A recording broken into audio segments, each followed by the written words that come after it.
এই জন্য আমি বলতে চাই, যেহেতু চাইলেও আমি এখানে বেশি দিন বেঁচে থাকতে পারবো না, আমার নির্ধারিত সময় যেহেতু আমাকে চলে যেতেই হবে, আজকে শহীদনগরের জমিন থেকে আজকে ওই সমস্ত কুলাঙ্গারদের বলে দিতে চাই, আজকে ঢাকায় শীততাপ নিয়ন্ত্রিত কক্ষে বসে পুলিশ পাহারায় থেকে তোমরা ইসলামের বিরুদ্ধে, তোমরা ইসলামের চিন্তা চেতনার বিরুদ্ধে তোমাদের জবান চালাও, কলম চালাও। মনে রাখো আজকে শীততাপ নিয়ন্ত্রিত কক্ষে বসে পুলিশ পাহারায় বসে সেটা তোমাদের সম্ভব হচ্ছে। যদি ক্ষমতা থাকে ইসলামের চিন্তা চেতনার বিরুদ্ধে কথা বলতে চাও, শহীদনগরের জমিনে এসে বলো। শহীদনগরের জমিনে এসে যদি বলতে পারো, তাহলে শহীদনগরের যুবকেরা তোমাদের পিঠের চামড়া রাখবে না। শহীদনগরের জমিনে এসে যদি তুমি ইসলামের বিরুদ্ধে কোনো কথা বলো, তাহলে মনে রাখো পিঠের চামড়া নিয়ে জায়গা যেতে পারবা না। সম্মানিত হাজিরিন, 92 ভাগ মুসলমানের দেশ এটা, শতকরা 92 ভাগ মুসলমানের দেশে, এই দেশের মানুষ এশারের নামাজ পড়ে দুরূদ পড়তে পড়তে ঘুমাতে যায়। এদেশের মানুষের ঘুম ভাঙে ফজরে আযানের আসসালাতু খায়রুম মিনান নাওম ধ্বনিতে। এদেশের মানুষের ঘুম ভাঙে আসসালাতু খায়রুম মিনান নাওম ধ্বনিতে।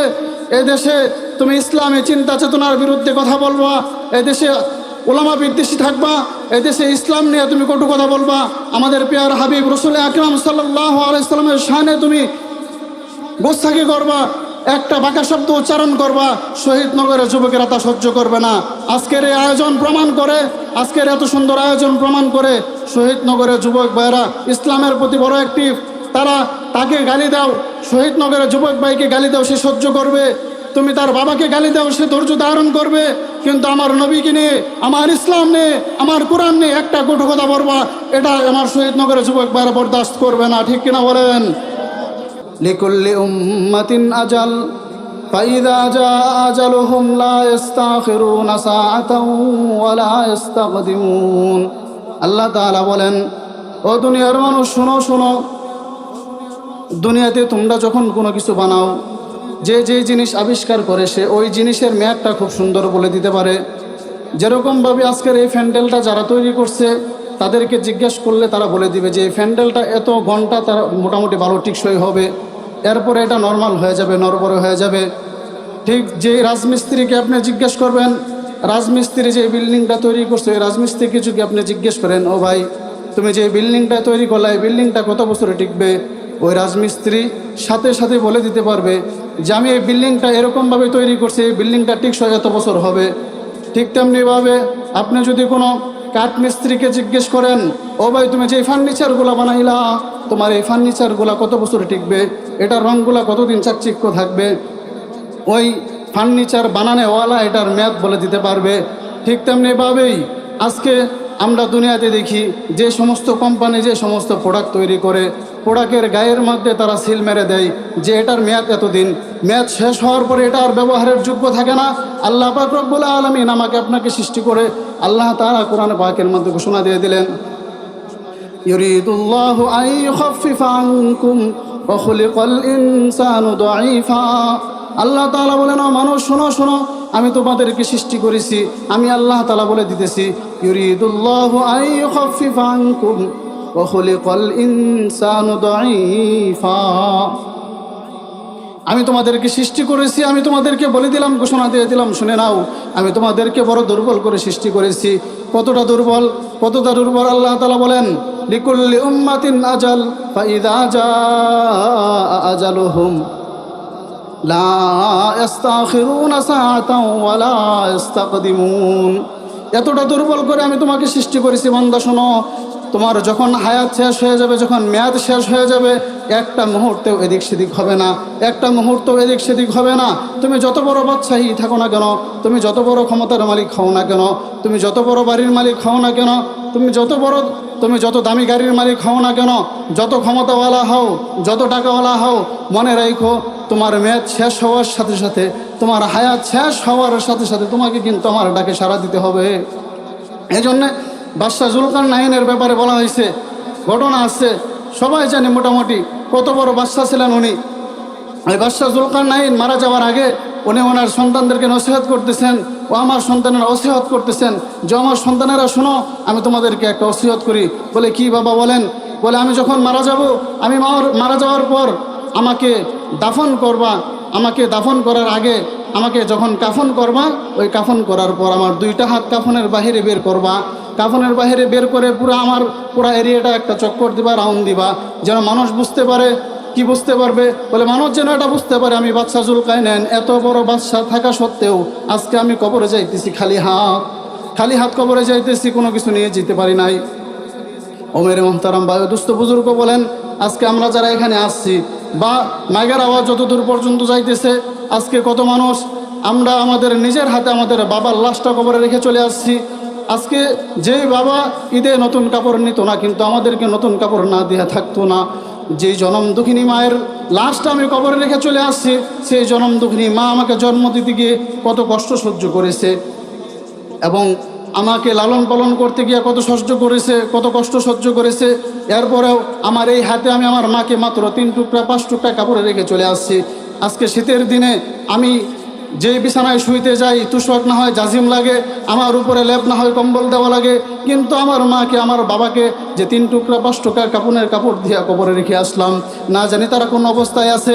এই জন্য রাসূল আকরাম সাল্লাল্লাহু আলাইহি ওয়াসাল্লাম বলেন, ও আমার উম্মতেরা শোনো, যদি তুমি তোমার জীবন পরিবর্তন করতে চাও, একটা হাদিস তোমাদেরকে শোনায় দেই। এই হাদিসটা যদি তুমি তোমার সামনে রাখতে পারো, তোমার জীবন পরিবর্তন হয়ে যাবে। আল্লাহ রাসূল সাল্লাল্লাহু আলাইহি ওয়াসাল্লাম বলেন যে হাদিসটা শোনো, হাদিসটা হচ্ছে, তুমি মাঝে মাঝে গুরুস্থানে যাও, মাঝে মাঝে কবরের পাশে যাও, কবরের পাশে যায় গুরুস্থানে যায় একটু এটা ভাইবো, যাহার এই কবরে কত মানুষ এরকম শুয়ে আছে যারা একটা সময় আমার মতো 3 বেলা খাবার খাইতো, যারা একটা সময় আমার মতো সকাল বিকাল নাস্তা করত, যারা একটা সময় আমার মতো শীতের সকালে এরকম শীতের কাপড় ছাড়া তারা রাস্তায় বের হতে পারতো না, বাসা থেকে বের হতে পারতো না, তারা মোটরসাইকেল ছাড়া প্রাইভেট কার ছাড়া চলাচল করতে পারতো না, তারাও একটা সময় এরকম কারেন্ট চলে গেলে অন্ধকারকে ভয় পাইতো, তারাও একটা সময় গরমের সময় যখন কারেন্ট চলে যেত, ফ্যান অফ হয়ে যেত, তাদের ঘুম হইতো না, ঘুম ভেঙে যাইতো, এসি বন্ধ হলে ঘুম ভেঙে যাইতো। শীতের দিনে তাদের নিচেও জাজিম অথবা তোশক দিয়া তারপর তারা শুইতে হইতো এবং উপরে লেপ কম্বল দিতে হইতো, আর না হয় তাদের ঘুম হইতো না। আজকে তারা এই অন্ধকার কবরে সাথী ছাড়া বাতি ছাড়া এই অন্ধকার কবরে তারা কেমনে শুয়ে আছে? একটু মনে করো, এটা এমনও তো হইতে পারে এখন মসজিদের খাটিয়া আমার জন্য অপেক্ষা করতেছে, মসজিদের মাইকটা এখন আমার অ্যানাউন্স করার জন্য অপেক্ষা করতেছে, মসজিদের খাটিয়াটা আমার লাশ বহন করার জন্য অপেক্ষা করতেছে, বাজারে জানে কার কাফনের কাপড় চলে আসছে, এগুলা গুরুস্থানে যায় একটু ভাইবো। তুমি গুরুস্থানে গিয়া যদি তুমি এগুলা একটু ভাবতে পারো, তাহলে দেখবা তোমার দ্বারা কোনো গুনাহ হয় না। সম্মানিত হাজিরিন, আল্লাহ তাআলা যে ঘোষণাটা শোনাইলাম, আল্লাহ তাআলা বলতেছেন, লিকুল্লি উম্মাতিন আজাল ফাইদা জা আজালুহুম লা ইস্তাখিরুনা সাআতান ওয়া লা ইস্তাকদিমুন। ও মানুষ শোনো, সব সম্প্রদায়ের একটা মেয়াদ আছে, তোমাদেরও যখন মেয়াদ শেষ হয়ে যাবে একটা মুহূর্তেও এদিক সেদিক করতে পারবা না। এই জন্য আমি বলতে চাই, যেহেতু চাইলেও আমি এখানে বেশি দিন বেঁচে থাকতে পারবো না, আমার নির্ধারিত সময় যেহেতু আমাকে চলে যেতেই হবে, আজকে শহীদনগরের জমিন থেকে আজকে ওই সমস্ত কুলাঙ্গারদের বলে দিতে চাই, আজকে ঢাকায় শীততাপ নিয়ন্ত্রিত কক্ষে বসে পুলিশ পাহারায় থেকে তোমরা ইসলামের বিরুদ্ধে, তোমরা ইসলামের চিন্তা চেতনার বিরুদ্ধে তোমাদের জবান চালাও, কলম চালাও। মনে রাখো আজকে শীততাপ নিয়ন্ত্রিত কক্ষে বসে পুলিশ পাহারায় বসে সেটা তোমাদের সম্ভব হচ্ছে।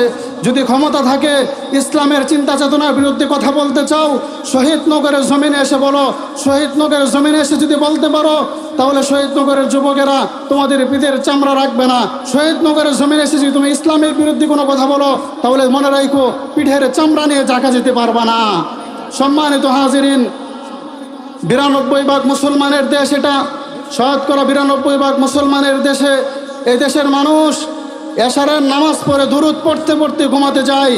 এদেশের মানুষের ঘুম ভাঙে ফজরে আযানের আসসালাতু খায়রুম মিনান নাওম ধ্বনিতে। এদেশের মানুষের ঘুম ভাঙে আসসালাতু খায়রুম মিনান নাওম ধ্বনিতে। এদেশে তুমি ইসলামী চিন্তা চেতনার বিরুদ্ধে কথা বলবা, এদেশে উলামা বিদ্বেষী থাকবা, এদেশে ইসলাম নিয়ে তুমি কটু কথা বলবা, আমাদের প্রিয় হাবিব রাসূল আকরাম সাল্লাল্লাহু আলাইহি সাল্লামের শানে তুমি গোস্তাখি করবা, একটা বাঁকা শব্দ উচ্চারণ করবা, শহীদনগরের যুবকেরা তা সহ্য করবে না। আজকের এই আয়োজন প্রমাণ করে, আজকের এত সুন্দর আয়োজন প্রমাণ করে, শহীদনগরের যুবক ভাইয়েরা ইসলামের প্রতি বড় অ্যাক্টিভ। তাকে গালি দাও, শহীদনগরের যুবক ভাইকে গালি দাও, সে সহ্য করবে। তুমি তার বাবাকে গালি দাও, সে ধৈর্য ধারণ করবে। কিন্তু আমার নবীকে নিয়ে, আমার ইসলাম নিয়ে, আমার কোরআন নিয়ে একটা কটু কথা বলবা, এটা আমার শহীদনগরের যুবক ভাইরা বরদাস্ত করবে না। ঠিক কিনা বলেন? ও সম্মানিত হাজরিন, যেহেতু দুনিয়া থেকে চলে যেতেই হবে, যেহেতু চলে যেতেই হবে, চাইলেও যেহেতু এখানে থাকতে পারবো না। আমার বাবা ছিল, বাবা নাই, দাদা ছিল, দাদা নাই। আমার কত মানুষ এমন আছে তাদের সন্তান হারা, বাবা সন্তান হারা, যেহেতু চাইলেও এখানে থাকতে পারবো না, চলে যেহেতু যেতেই হবে। তো শেয়ালের মতো নয়, বিড়ালের মতো নয়, শিয়ালের মতো 500 বছর বাঁচার চাইতে সিংহের মতো 1 ঘন্টা আমরা বেঁচে থাকতে চাই। ঠিক কিনা বলেন? ও সম্মানিত হাজরিন, আল্লাহ পাক রব্বুল আলামিন কোরআন পাকের মধ্যে বলতেছেন, নিজেকে পরিবর্তন করো। নিজেকে পরিবর্তন করার সুবর্ণ সুযোগ হচ্ছে সামনে মাহে রমজান আসতেছে। সামনে মাহে রমজান আসতেছে, আমরা আসলে আমাদেরকে পরিবর্তন করি রমজান মাসে। আমি বলি, আপনার বাস্তবের সাথে মিলাই দেখেন যে আমরা রমজান মাসে নিজেকে পরিবর্তন করার চেষ্টা করি। ঠিক দেখবেন রমজান মাসে হিন্দুদের দোকানগুলাতেও, হোটেলগুলাতেও দেখবেন পর্দা দেয়া দেয়। হ্যাঁ, তো রমজান মাসে আমরা পরিবর্তন করার চেষ্টা করি নিজেকে, কিন্তু পরিবর্তন হতে পারি না পুরোপুরি। কেন? আমি উদাহরণ দিয়ে থাকি যে একটা রানিং জিনিস, যেমন ধরেন একটা ফ্যান যখন আপনি অন করবেন, যখন কিছুক্ষণ ফ্যানটা চলবে, এরপরে ফ্যানটা অফ হওয়ার সাথে সাথে, অফ করার সাথে সাথে অফ হবে না, বন্ধ হবে না, কিছুক্ষণ এটা চলবে কি না? কিছুক্ষণ চলবে। তো রমজানের চাঁদ দেখে আমরা যারা নিজেদেরকে মাসুম বানাইতে চাই, পরিবর্তন করতে চাই, এটা আমাদের দ্বারা সম্ভব হবে না আল্লাহ যদি পুরাপুরি রহমত না করেন। এই জন্য এখন থেকে আমাদের প্রস্তুতি নিতে হবে। এখন থেকে আমাদের গুনার অভ্যস্তগুলো আমাদেরকে ছাড়তে হবে। যেই সমস্ত গুনায় আমরা অভ্যস্ত, এগুলা থেকে এখন থেকেই বিরত হতে হবে। কেন গুনাহ করবো ভাই বলেন? যখন আমি আপনি যখন কোনো গুনার দিকে দাবিত হই, আল্লাহ তাআলা আরশে আজিম থেকে আল্লাহ তাআলা আমাকে আপনাকে সম্বোধন করে আমার আপনার নাম ধরে ধরে আল্লাহ তাআলা বলতে থাকেন। আল্লাহ তাআলা বলেন, ইয়া আইয়ুহাল ইনসান, ইয়া আইয়ুহাল ইনসানু মা গররাকা বিরব্বিকাল কারীম আল্লাযী খলাকাকা ফাসাওয়াকা ফাআদালাক ফি আইয়ি সূরাতিন মা শাআ রাক্কাবাক। আল্লাহ তাআলা বলেন, ও মানুষ, ইয়া আইয়ুহাল ইনসান, ও মানুষ, ওই গুনার মধ্যে কি এমন পাইলা, ওই গুনার মধ্যে কি এমন স্বাদ পাইলা, কি এমন মজা পাইলা যে তুমি তোমার রব্বে কারিমকে ভুলে গেলা। ইয়া আইয়ুহাল ইনসানু মা গররাকা বিরব্বিকাল কারীম, তুমি তোমার রব্বে কারিমকে ভুলে গেলা, যে রব তোমাকে এত সুন্দর করে সৃষ্টি করছে। আল্লাহ তাআলা পুরা দুনিয়া, পুরা কুল কায়নাত, আল্লাহ তাআলা বলেন কুন, সাথে সাথে ফায়াকুন হয়ে যায়। কিন্তু আমাকে আপনাকে সৃষ্টি করার জন্য রব্বুল আলামিন কুন ফায়াকুন বলে নাই। রব্বুল আলামিন পুরা 9 মাস 10 মাস সময় নিয়ে আমাকে আপনাকে, আমার আপনার মায়ের পেটে লম্বা সময় নিয়ে আমাকে আপনাকে বানাইছেন। আমার আপনার চোখটা চোখের জায়গায় লাগাইছেন, বারবার চা দেখছেন আমার বান্দাকে সুন্দর দেখা যায় কিনা। আমার আপনার নাকটা নাকের জায়গায় লাগায় দেখছেন সুন্দর দেখা যায় কিনা। এত সুন্দর করে আল্লাহ তাআলা কসম খেয়ে বলতেছেন, ওয়াত্তিনি ওয়াজ্জাইতুন ওয়াতুরি সিনিন ওয়াহাদাল বালাদিল আমিন লাকাদ খালাকনাল ইনসানা ফি আহসানি তাকওয়িম। আল্লাহ তাআলা কসম করে বলতেছেন, লাকাদ খালাকনাল ইনসান ফি আহসানি তাকওয়িম, এত সুন্দর কাঠামো দিয়া, এত সুন্দর আকৃতি দিয়া, এত দয়া কইরা মায়া কইরা ও বান্দা আমি তোমাকে বানাইলাম, আজকে তুমি নাফরমানি করো। তোমার কি একটা বারও মনে হয় না, একটা বারও মনে হয় না তোমার রব্বে কারিম তোমাকে কত যত্নে বানাইছেন? সেই রব্বে কারিমের নাফরমানি তুমি কেমনে করতে পারো বান্দা? এই জন্য গুনাহ থেকে বেঁচে থাকা চাই। আর গুনাহ থেকে কেন বাঁচবেন না শুনেন, গুনাহ থেকে যদি না বাঁচি তাহলে তো জাহান্নামে যেতে হবে, এবং এগুলার প্রতিটা গুনার জবাব দিয়ে আমাকে করতে হবে। জবাব আমি দুনিয়ার জমিনে হয়তো বা অনেক মিথ্যা সাক্ষী দিয়া, হয়তো অনেক টাকা পয়সা দেওয়া, ক্ষমতার দাপট দেওয়া দুনিয়ার জমিনে হয়তো আমি বেঁচে যাইতে পারছি। কাল কিয়ামতের ময়দানে আল্লাহ তাআলা আমার আপনার মুখ মোহর এঁটে দিবেন, মুখটা বন্ধ করে দিবেন, আমার আপনার হাত পা সাক্ষী দিতে থাকবে। কোরআন সাক্ষী। আল্লাহ বলেন, আল-ইয়াওমা নাখতিমু আলা আফওয়াহিহিম ওয়া তুকাল্লিমুনা আইদিহিম ওয়া তাশহাদু আরজুলুহুম বিমা কানু ইয়াকসিবুন। আল্লাহ তাআলা বলেন, আল-ইয়াওমা নাখতিমু আলা আফওয়াহিহিম ওয়া তুকাল্লিমুনা আইদিহিম ওয়া তাশহাদু আরজুলুহুম বিমা কানু ইয়াকসিবুন। ও বান্দা, কালকে আমাদের ময়দানে তোমার মুখ বন্ধ করে দিব, তোমার হাত সাক্ষী দিতে থাকবে তুমি এই হাত দ্বারা কি কি অন্যায় কাজ করছো। তোমার পা সাক্ষী দিবে, তোমার পা বলতে থাকবে, আয় আল্লাহ, আমি তো দুনিয়াতে তার অধীনস্থ ছিলাম, তার অধীনে ছিলাম, সে আমাকে, আমার মাধ্যমে আমাকে ব্যবহার করে সে এই গুনাহের কাছে গেছে। এবং শুধু তাই না, হাত পা বলবে তা না, আর আশ্চর্যের কথা শুনেন, কোরআনে আছে, আল্লাহ বলেন, হাত্তা ইযা মা জাউহা শাহিদা আলাইহিম সামউহুম وأبصارهم وجلودهم بما كانوا يعملون আল্লাহ তাআলা বলেন হাত্তা ইযা মা জাউহা শাহিদা আলাইহিম সামউহুম ওয়া আবসারুহুম ওয়া জুলুদুহুম কাল কিয়ামতের ময়দানে তোমাদের চোখ সাক্ষী দিবে, তোমাদের কান তোমাদের বিরুদ্ধে সাক্ষী দিবে, এমনকি তোমাদের চামড়া, শরীরের যে স্কিন আছে, ত্বক আছে, এটা পর্যন্ত আমার আপনার বিরুদ্ধে সাক্ষী দিবে। এবার এটা শুনে যেরকম এখন আশ্চর্য হইতেছি যে হুজুর চামড়াও আমাদের বিরুদ্ধে সাক্ষী দিবে, কাল কিয়ামতের ময়দানে আমরা আশ্চর্য হয়ে যাব। চামড়া আমার বিরুদ্ধে সাক্ষী দিল, ও চামড়া তুই আমার বিরুদ্ধে সাক্ষী দিলি, তোকে টানা আনার জন্য, সার্জারি করার জন্য বাইরে গেছি, লক্ষ লক্ষ টাকা খরচ করছি, খরচ করে আমি তোকে এত যত্ন করে রাখলাম, এত লোশন, এত পদ্ধতি আমরা এখানে ইউজ করলাম, এত কেমিক্যাল ইউজ করলাম তোকে টান রাখার জন্য, টান রাখার জন্য যেন সুন্দর দেখা যায়, আজকে তুই আমার বিরুদ্ধে সাক্ষী দিলি। এই কথা কালকে আমাদের ময়দানে বলবো। আল্লাহ কোরআনে বলতেছেন যে চামড়া যখন তোমাদের বিরুদ্ধে সাক্ষী দিবে, তখন তোমরা চামড়ার সাক্ষী দেখে আশ্চর্য হয়ে বলবা, কি বলবা? ওয়াকালু লিজুলুদিহিম লিমা শাহিদতুম আলাইনা, ও চামড়া তুইও আমাদের বিরুদ্ধে সাক্ষী দিলি। তখন চামড়া কি উত্তর দিবে সেটা আল্লাহ বলে দিয়েছেন। وقالوا لجلودهم لما شهدتم علينا, চামড়া বলবে قالوا أنطقنا الله الذي أنطق كل شيء, যে কেন সাক্ষী দিব না, কেন সাক্ষী দিব না তোমার বিরুদ্ধে? যে রব্বুল আলামিন দুনিয়াতে তোমাকে বাক শক্তি দিছিল, জবান দিছিল, সে আল্লাহ তাআলা আজকে আমাকে বাক শক্তি দিছে, জবান দিছে, আমার মুখ খুলে দিছে, আমি কেন বলবো না? আমি তো কোনো মিথ্যা বলি নাই। তুমি কি এই অন্যায় করো নাই? তুমি কি করো নাই? আমি তো মিথ্যা বলি নাই। তুমি যা যা করছো তাই তো বললাম। বাঁচার কোনো উপায় নাই। এই জন্য গুনাহ থেকে বেঁচে থাকা চাই, গুনাহ থেকে বেঁচে থাকতে হবে, নিজেকে পরিবর্তন করতে হবে। ও আমার প্রিয় উম্মার যুবক ভাইয়েরা, ও আমার প্রিয় উম্মার যুবক ভাইয়েরা, মুসলমানের ঘরে যেহেতু জন্মগ্রহণ করেছ, মনে রাখো তোমাদের পায়ের নিচে ফুল থাকবে না, তোমাদের পায়ের নিচে ফুল থাকবে না, কাঁটায় বিছানো থাকবে, এটাই স্বাভাবিক। হাদিস থেকে প্রমাণ হয়, আল্লাহ রাসূল বলেন আদ দুনিয়া সিজনুল মুমিনি ওয়া জান্নাতুল কাফির, এই দুনিয়াতে মুসলমানদের পায়ের নিচে ফুল দেওয়া হবে না, এটাই স্বাভাবিক, এটা আমরা মেনেই নিছি। এই জন্য মামলা হামলা হবে, হামলা হবে, জাল জুলুম নির্যাতন হবে, কিন্তু ইসলামের বিরুদ্ধে যারা কথা বলবে তাদের সাথে কোনো আপোষ হবে না, তাদেরকে দেশ থেকে বিতাড়িত করতে হবে। ও সম্মানিত হাজিরিন, যুবক ভাইরা আমার শোনো, উঠো, দাঁড়াও, শপথ গ্রহণ করো, ঐক্যবদ্ধ হও, হাত মুষ্টিবদ্ধ করো, আজকে থেকে শপথ নাও। আজকে থেকে আমাদের এই সমাজে যত খারাপ আছে, এসব খারাপের কবর দিতে হবে, এগুলোকে ধ্বংস করতে হবে। আমরা যুবক ভাইরা যদি শপথ গ্রহণ করি, আমাদেরকে কেউ থামাতে পারবে না, এটার প্রমাণ আমরা কিছুদিন আগে পেয়েছি। আজকের যুবকেরা হচ্ছে এমন যুবক যারা পুরা পৃথিবীতে ইতিহাস তৈরি করে ফেলেছে, আমাদের বাংলাদেশের যুবকেরা।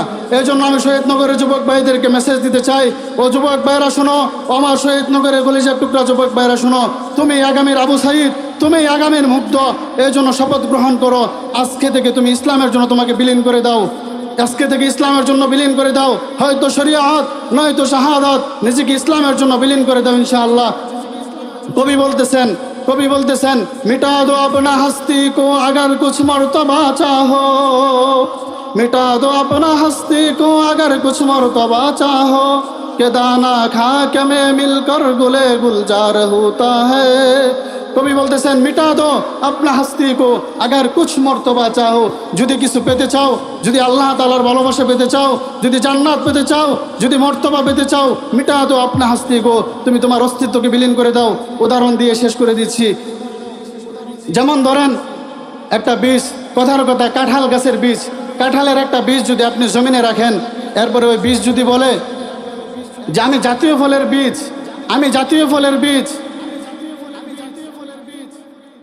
আমাকে জমিনে রাখছো, আমি জমিনের সাথে মিশবো না, মাটির সাথে পুষবো না, গলবো না, তাহলে এই বীজ থেকে কি গাছ হবে, চারা হবে? হবে না। আর যদি বীজটা জমিনে রাখার পর বীজ যদি বলে আমি জাতীয় গাছের ফল, ওই ফলের বীজ তো কি হয়েছে, আমাকে যেহেতু আমার মালিক মাটির সাথে রাখছে, আমি মিশে যাব, মাটির সাথে আমি আমার অস্তিত্ব বিলীন করে দিব, তাহলে ওই বীজ থেকে চারা হবে, ওই চারা থেকে গাছ হবে, ওই গাছে এরকম লক্ষ লক্ষ কোটি কোটি বীজ হবে, কি হবে না? এর জন্য যুবক ভাইরা আমার, যদি মর্তবা পেতে চাও, যদি আল্লাহ তাআলার ভালোবাসা পেতে চাও, রাসূল বলছেন ও যুবক, তোমাদের মতো যুবকদের বড় প্রয়োজন ইসলামের জন্য, তোমাদের মতো যুবকদের বড় প্রয়োজন ইসলামের জন্য। হাদিসে পাকের মধ্যে আছে, আল্লাহ রাসূল সাল্লাল্লাহু আলাইহি ওয়াসাল্লাম বলতেছেন, আল্লাহ তাআলা বলছেন কালকে আমাদের ময়দানে পাঁচটা প্রশ্নর উত্তর দেওয়া ব্যতীত কাউকে সামনে আগানো দেওয়া হবে না। 5 প্রশ্নের সম্মুখীন আমিও হব, আপনারাও হবেন। 5 প্রশ্নের মধ্যে এক প্রশ্ন হবে, প্রথম প্রশ্ন হবে জীবন সম্পর্কে, দ্বিতীয় প্রশ্ন হবে যৌবন সম্পর্কে।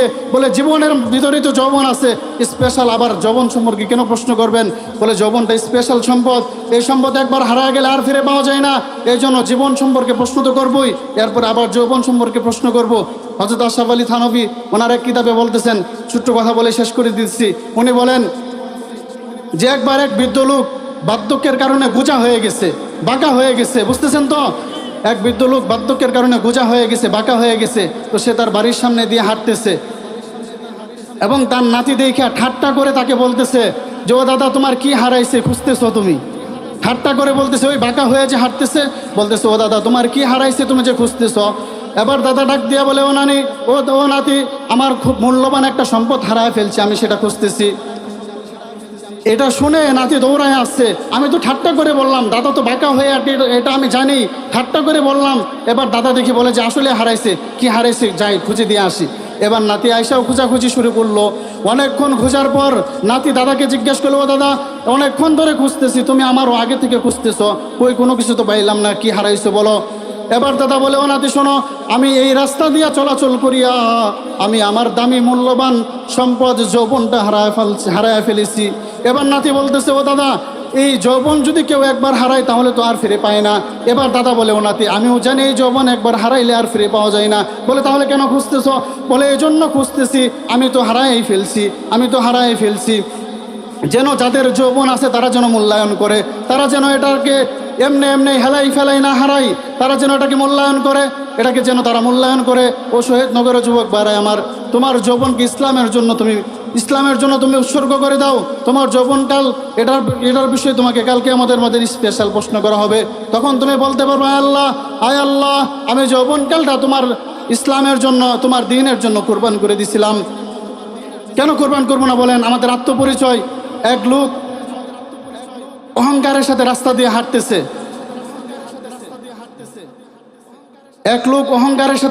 হাঁটতেছে, আরেক আল্লাহওয়ালা দেখে বলতেছে, ও অহংকারের সাথে রাস্তা দিয়ে হাঁটো না, অহংকার হচ্ছে আল্লাহ তাআলার চাদর, এই অহংকারের সাথে হাঁটলে আল্লাহ তাআলা পছন্দ করে না। অহংকারের সাথে তুমি যতই অহংকার করে বুক ফুলে হাঁটো না কেন, তোমার বুক তো আসমানে যায় ঠেক খাবে না। তুমি যতই অহংকারের সাথে জমিনে পা মারো না কেন, তোমার পায়ের আঘাতে তো জমিন ফাটবে না। কেন অহংকারের সাথে হাঁটবা বলো? এবার ওই যুবকটা ছিল একটু তেরা টাইপের, ওই যুবক তেরামি করে উত্তর দিতেছে, ও মিয়া শোনেন, ও মুরব্বী আপনি চিনেন আমি কি, আপনি আমাকে জ্ঞান দিতে আসছেন? অনেক যুবক আছে না এরকম সাথে সাথে উত্তর দেওয়া দেয়। তো এরকম ওই যুবক বলতেছে, আপনি চিনেন আমি কে? চিনেন বলার পরে ওই আল্লাহওয়ালাও সাথে সাথে বলছে, হ্যাঁ চিনি তো তুমি কে। যখন বলছে চিনি তো তুমি কে, তখন ওই যুবক ভাবছে যে তার মামা খালুর পরিচয় দিবে, তার বাবা চাচার পরিচয় দিবে। বলতেছে, তাহলে বলেন আমি কি, আপনি যে আমাকে জ্ঞান দিতে আসছেন বলেন আমি কে। এবার ওই আল্লাহওয়ালা বলতেছেন যে আমি তো তোমাকে চিনি, তুমি কে। ওই আল্লাহওয়ালা আত্মপরিচয় দিয়েছে যুবককে বলতেছে, ও যুবক তুমি তো ওই যুবক যে গতকালকে নাপাক পানি ছিলা। হাল্লাতা আলাল ইনসানি হিনুম মিনাদ দাহরি লাম ইয়াকুন শাইআম মাযকুরা। তুমি তো ওই যুবক যে গতকালকে নাপাক পানি ছিলা, এমন নাপাক পানি যেটার নাম মানুষ মুখে আনতে লজ্জা পায়। দুধের কেজিও 80 টাকা 100 টাকা, সাদা পানিও একটা 20 টাকা লিটার হয়।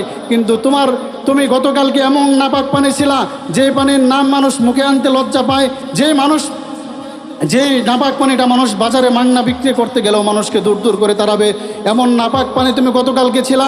শেষ হয় নাই তোমার পরিচয়, শোনো, গতকালকে নাপাক ছিলা, আগামীকালকেও তুমি আবার লাশ হয়ে যাইবা, আগামীকালকেও লাশ হয়ে যাইবা। আজকে যত বড় আলেম হোক না কেন, যত বড় ক্ষমতাশালী হোক না কেন, সে যখন মারা যাবে তখন তার টাইটেল আর থাকবে না। মারা যাওয়ার পরে মানুষ বলবে না যে হুজুর কোথায়, মাওলানা সাহেব কোথায়, ইমাম সাহেব কোথায়, চেয়ারম্যান কোথায়, মেম্বার কোথায়, এমপি কোথায়, মন্ত্রী কোথায়। মানুষ বলবে লাশ কোথায়, ঠিক কিনা বলেন? মানুষ বলবে লাশ কোথায়। এই জন্য ওই যুবকরা আত্মপরিচয় দিতেছে, গতকালকে নাপাক ছিলা, আগামীকালকে লাশ হয়ে যাইবা। শেষ হয় নাই, শোনো, তোমার লাশটা যদি জমিনে 2 দিন বা 3 দিন রেখে দেওয়া হয় তাহলে মানুষ তোমার কাছে যাইতে নাকে কাপড় দিবে।